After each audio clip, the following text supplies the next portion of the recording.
तारांकन राधा कृष्ण की एक रोचक कहानी। तारांकन तारांकन। एक बार की बात है जब कृष्ण और राधा वृंदावन में साथ समय बिता रहे थे।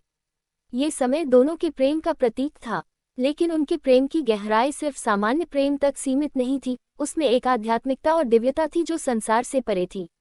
एक दिन राधा ने कृष्ण से पूछा, कृष्ण, तुम मुझसे कितना प्रेम करते हो?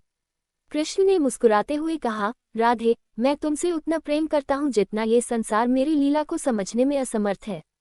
राधा ने कहा, मुझे समझ नहीं आया। मैं चाहती हूँ कि तुम मुझे ये प्रेम दिखाओ, उसे महसूस कराओ। कृष्ण ने थोड़ी देर सोचा और फिर राधा को पास बुलाया। उन्होंने एक सुंदर कमल का फूल तोड़ा और उसे राधा के हाथों में रख दिया। फिर कहा, ये फूल उस प्रेम का प्रतीक है जो मैं तुम्हारे लिए महसूस करता हूँ। जैसे ये फूल स्वाभाविक रूप से खिलता है, वैसे ही मेरा प्रेम भी स्वाभाविक है। राधा ने मुस्कुराते हुए कहा, ये फूल तो सुंदर है, पर इसमें कोई विशेष बात नहीं है। कृष्ण ने फिर अपनी बांसुरी उठाई और मधुर धुन बजाई। जैसे ही धुन की मधुरता वातावरण में फैली, उस फूल के सारे पंख एक एक करके झड़ने लगे और उसकी जगह सोने की पंखुड़ियां उगने लगीं। उस फूल की चमक इतनी तेज हो गई कि पूरे ब्रजमंडल में उसका प्रकाश फैल गया।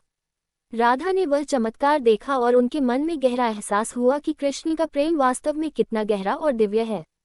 वह प्रेम किसी भौतिक वस्तु या साधारण भावना से परे था। ये प्रेम आत्मा का था, जो हर बंधन से मुक्त था। राधा ने कृष्ण से कहा, अब मुझे समझ में आया कि तुम कौन हो। तुम्हारा प्रेम असीम है और मैं धन्य हूँ कि मुझे तुम्हारा साथ मिला है।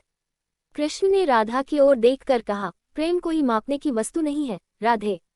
ये केवल अनुभव किया जा सकता है, जैसे तुमने अभी किया। ये कहानी कृष्ण और राधा के प्रेम की उस दिव्यता को दर्शाती है जो मानव समझ से परे है। उनका प्रेम हमें ये सिखाता है कि सच्चा प्रेम आत्मिक होता है, न कि भौतिक सुखों या इच्छाओं पर आधारित।